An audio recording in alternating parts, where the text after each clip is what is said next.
Thank you for having me, Mark. I appreciate the opportunity to come in and share a few words with everyone.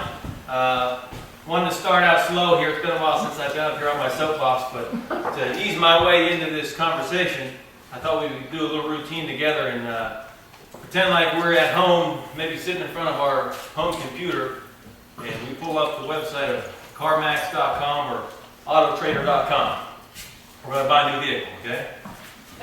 And this new vehicle, we're going to buy, we're going to buy a new truck. We'll buy a Ford F-250. We got all the criteria on here of the truck that I want to design and that I want to build. So I want to build a 3/4 ton pickup. I'll take a full-size bed, maybe a regular cab, 4-wheel drive. Yeah, you got to have 4-wheel drive. I'll take a V8. I mean, gas is cheap right now. I got to have a V8. And I'll make it red. Make it red. So I've got this truck. You got a question? Is this a Ford 250? It's a Ford, yes. What do you got against GMC? Just like Ford, that's all. So I got this truck picked out, right? And it goes out and it searches the web and it finds a couple dozen trucks that fit that criteria. Puts them in front of me and I say, okay, of these 2 dozen trucks, I'll narrow it down to these couple and I'll take this one. Well, before I punch the purchase button, I sit back and I think, all the things that I put into this truck with power seats and the air conditioning and things that I want it to do, how do I know it's going to do what the truck does? How do I know it's going to run? What's the guarantee that this truck's going to work? Is there a fine print? How do I know it's going to actually work? Okay? Now take that same scenario and turn it back into the political world. And you're sitting at your home computer and you've got the option to pick and design, and you can go to design my House of Representative District 50 candidate.com and pick out all the qualities that you want in a candidate, okay? And you want a guy that's going to say, I want a guy that's going to stand up for my Second Amendment rights. I want a guy that's going to lower my school property taxes. I want a guy that, what do you want a guy to do? Anybody? Help me out. Help fire department. Help fire department. What else? Has integrity in office. Okay, has integrity in office. Anybody else? Not have his employees work on taxpayer money. Not have his employers work on taxpayer money. I don't know where you got that from, but it sounds like a good idea. So we got these things in front of us, and we've got our candidate painted out, and it puts all these qualities together, and all pops a picture of Mark Fischer, okay? Here's my guy. That's who I want. Fits all my criteria. He's got all the specs that I needed. But what makes him run? How do I know he's going to work? How do I know when he gets in the office, he's going to do the same things that I designed him to do? Same things that he's preached for this many months so far that he's going to do once he takes office. How do I know that? Is there fine print? I mean, I can't take him for a test drive. How do I know? Well, if you know Mark Fischer. That's our job. Okay, that's right. It is your job. And you base that decision on picking Mark Fischer, the foundation that he laid for his campaign. That's based on honesty and integrity and doing the right thing when you are out there to watch his shoulder and say, well, what's going on? He does the right thing. There's no question about it. But he has built his campaign on those qualities. That's your guarantee. That's your fine print. That's the things that a guy like Mark Fischer is going to do, whether he's in Holbrook or Headley Heights or Harrisburg, Pennsylvania. So that's your guarantee. But some other things I wanted to talk about that are what I call intangibles of this election. Things that you're probably not going to read in the newspaper, things that you won't hear on the radio. Cindy Bailey won't write in the newspaper, but things that you would, that I've encountered, and I'm sure Mark has encountered some, but I know some that he won't encounter because Bill Luis is no longer running for the seat. One of those things is that it was what I call the Chicken Little syndrome. Everybody knows Chicken Little, right? The sky is falling, the sky is falling. The world's going to come to a fiery end. What are we going to do? What are we going to do? If we don't re-elect Bill Luis, the sky's going to fall. Greene County's going to dry up and blow off the map. We're not going to have any grant. Well, you guys have seen the sign down here in front of the Rogersville Fire Department. No Luis, no grant money. Right? Well, I got a newsflash for you. He won't be participating in this year's election. He's tied up right now. No not gonna be able to make it. But the grant money, everyone says, the grant money, that's what made Greene County so rich in the first place, right? All the grant money that came back. Only in election time. That's how we got that in the first place. That is not an argument for debate this year. That won't be brought up. Thank you. Number two, they say, well, if you put a new guy in office, he's not going to be able to do anything. He's going to be a freshman. He's going to be down in the basement of the Capitol building by the coffee machine making coffee for the senior legislators. He'll have to work years to get any kind of clout, any kind of stroke, any kind of background to pull that money back to Greene County. He's a new guy. He won't be able to do anything. How many times I've heard that one? Can't tell you. Can't tell you. Well, another news flash for you. Whoever gets elected this year is going to be a brand new guy. And Mark Fischer is that guy. He's going to be welcomed into the Harrisburg world with open arms, replacing the guy that's been there for way too long. The third thing I want to talk to you about, of these intangibles that I call them, are the numbers. I'm not a numbers guy, and don't put a lot of clout into the numbers, but when you study the numbers of this campaign, it starts to make sense of how this whole thing works. And when you look at this district, the 50th district, how many people make up the 50th district? Anybody know? About 60,000 people. Al Dine, so you get the star for the day. About 60,000 people in this district. So of the 60,000 people, how many of those 60,000 do you think are registered to vote? About half. Yeah. About half. So you say about 30,000 people are registered to vote of the 60,000 that live here. And of those 30,000 people, how many go to the polls on election day to cast their vote? You got to cut that down again. Not quite in half. Though. It's about 20 to 25,000. You figure a presidential election of this year, it's going to be a little higher turnout. So we'll say it's $25,000 or 25,000 people for the sake of argument. Okay? Of those 25,000 people, how many people walk in, because in Pennsylvania we have that option, go up to the poll, and go to cast their ballot, and they say, I'm a Republican or I'm a Democrat, and I'm done. That's it. I vote straight party and I walk out. How many of those people do that? I got the numbers. I looked it up. You can fact check me if you want. How many people do it? Approximately so of the 30,000 people that vote, we have 20,000 that actually go to vote. And of those 25,000 people, we've got, what percentage of people do that, you think? 30%. 25% on average. You think, well, it's those people down in Fayette County. They're the ones that screw it up for everybody else. Rich Hill Township voted 29% straight party ticket last general election of 2011.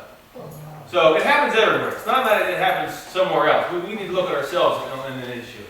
But of the 25% average of those 25,000 people that go to vote, that leaves you with about 6,250 people. So 6,250 that go and vote straight party. When you look at the numbers even deeper and you realize that Greene County, we have Democrat to Republican, about 3 Democrats to 1 Republican. And the further east you go in this district, the higher that number becomes. It goes to 4 or 5, sometimes 6 or 7 to 1 in different precincts. So when you realize you've got 6,000 people that vote straight party, and then the numbers work in a Democratic favor, how many of those straight party voters are Democrats that vote straight Democrat? 80%. So 80% of 6,000 plus is about 5,000 votes. So every election up to this point, that you got about the same number of people, say 5,000 people, that go in and vote straight party. This election, I think, is different. This election fits those other criteria because I think the signs you see popping up around here, not the campaign signs, but the signs that say, stop the war on coal, fire Obama. Those things are everywhere, and they've really hit home. People will really see those and understand what it's meant to our district. And you understand that as a straight party voter, my point is, you've got to understand when I go in to vote this time, and the President of the United States is fighting a war against coal, and myself or my spouse or my loved ones or neighbors or friends, I guarantee you know somebody that works in the coal industry. whether it's not directly in the coal mine or driving a truck for the coal companies, you know somebody that's going to be affected by that decision. So going to vote straight party right now, I think you got to use your brain a little bit and say, well, that might not be the best decision for me this time. That's on a federal level. On a local level, you think, well, the Democratic Party, from what I've been told, has had a bit of a friction in the last few months, year or so. When Bill Weiss and Pam Snyder ran against each other, split the party in half. And that scar takes a long time to heal in the political world. As short as our memories are in the political world, that scar is going to last a while. And those people haven't healed and forgot about Pam running against Bill. So there's another reason to not vote straight party. So those 5,000 people that vote straight party, I don't think they're going to be that high this year, which in turn works in his favor. That I think is a plus. And to go a step further, if you've seen, anybody seen this newspaper? The Greene County Messenger, that's this week's article, by the way. The top article, the front page story there, says Greene County ranks low in health study. Based on health-related issues, ranks Greene County 66th out of 67 counties in Pennsylvania. Ranked right above is Fayette County at 65, and Philadelphia County, inner city Philadelphia, is dead last. And these were based on health issues such as adult obesity, preventable hospital stays, and children in poverty. Okay? So, you take that into consideration, and you say, well, you know, we've been poor our whole life here in Greene County. That's just how things are. But we've had, for 30 plus years, a legislator in office that has worked his way up to be the Speaker of the House. Arguably one of the most powerful legislators to ever hold that seat. And he's our representative. He's been that way for 35 years. You would think Greene County would be somewhere other than the second poorest county in the state of Pennsylvania. But it's not.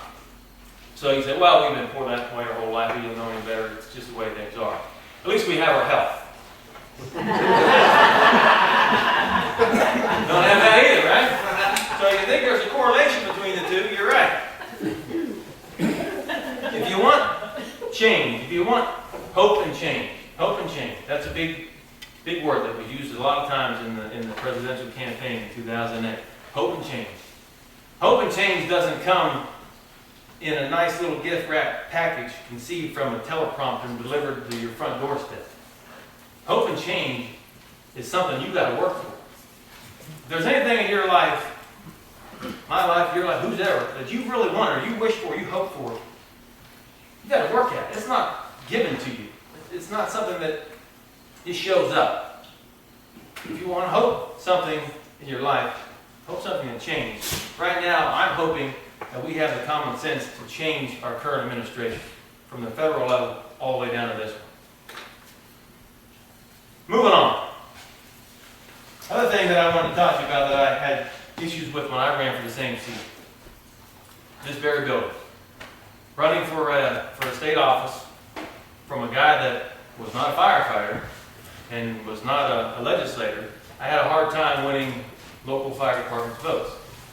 And I mean, then I was just banging my head off the wall because I couldn't understand. I mean, you guys have known me my whole life. I mean, I've known you guys forever. Why can't I get your vote?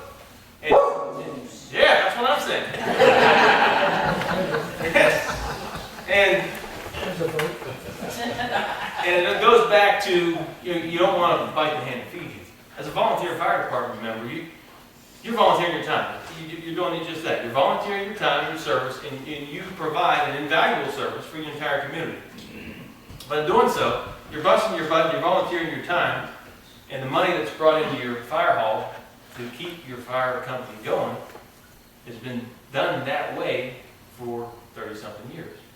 And a lot of times it's presented to you in a big cardboard cutout check, followed by an observer reporter or photographer. But that's how things have been done.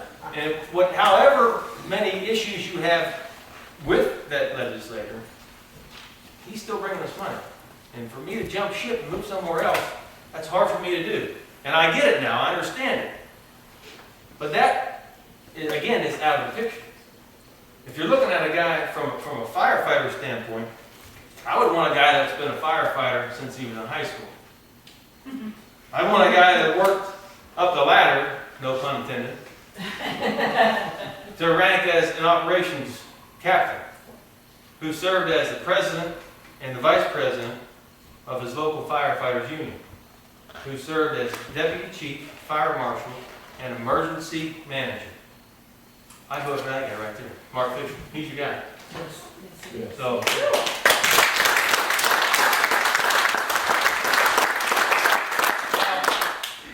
Now you look at this election, you can say, well, it's just a choice between two people, right? Pam Snyder, Mark Fischer. It's not. It's not. It's a choice of. Come up here and talk for me. It's not a choice of just two people. It is a choice of two clearly different directions that this district is going to go. And you say, oh, Hopkins has been watching too much Fox News. He sounds like a presidential ad campaign right now. But to back up that point, I know a lot of people in this room do, insulate ourselves. We put our blinders on. We insulate ourselves from issues on the federal level because do they really impact my life? How do they affect what I do every day? I mean, the national debt, almost $16 trillion. I can't stand up here and possibly begin to explain to you how much money $16 trillion. I can't comprehend it. The unemployment rate's been higher in this year. What was the stat, Jim? 81 months since World War II. Unemployment's been 8% or over. The last 43 months was under a bomb. So 81 months of unemployment rate, 43 months of it has been in the last 4 years. Since World War II. Since World War II. 43 of those 81 months has been that high. Okay, so I mean, what can I do about the unemployment rate? I got a job. Doesn't affect me. I'm not running for office. How's it affect me? When you look at it from a broader scale, and you understand that the coal and the natural gas industry that we have right here in our back door makes Greene County one of the top energy producing counties, not in the state of Pennsylvania, in the entire United States of America. Okay? That's where we sit as far as producing energy. And when you look at that and then tie it back into this election, when you've had our current county commissioner, Mark's opponent, Pam Snyder, who has boastfully announced that I'm going to drive to Washington, D.C., and I'm going to attend President Obama's State of the Union speech. That tells me that she supports that administration. And she supports the signs that you see going around here that say, there's a war on coal, but he's still my guy. How do I support him and then have all these people in my area that I've known and grew up my whole life that work in the coal industry and support the president who says coal needs to go. We need to find another way. But then, take it a step further. Next month in October, what happens in October right before the election? All the endorsements come out. Everyone gets endorsed, and they pick sides and choose who they want to endorse to run in the campaign. The United Mine Workers Union, they're going to be right there with the top dog. They're going to pick someone as their candidate. Who do you think that'll be? You think Rich Trumka, president of the AFL-CIO, his cousins with Pam Snyder, you think he'll allow his union members to select Pam? I'm pretty sure she's going to get that nod. Pretty sure of it. Can't guarantee it, but I'm pretty sure of it. And when you say, I support our president, but I'm also endorsed by our United Mine Workers Union, it starts to be a little confusing. And as politicians do, you talk out of both sides of your mouth. And it all goes back to that lousy analogy that I painted for you at the beginning of this talk about picking someone who has honesty and integrity and will do the right thing, and we're not there to watch it. If you want a guy that has those qualities, if you want a guy that's about reducing the size and the scope and the impact of the government on your life, you got Mark Fischer right here. If you want a guy that says transparency in government is a good thing, he's your guy. And if you want a guy that supports your Second Amendment rights, guess what? He's right there. Right there, he's your guy. If you want a guy, again, that has honesty, integrity, and is going to do the right things, that you're never going to question, he gives you reassurance that you can go to bed at night and say, hey, he's out in Harrisburg, he's got it covered. I got his back. Everything's cool. Mark Fisher's your guy. So join me, please, in endorsing, helping, and voting for Mark Fisher.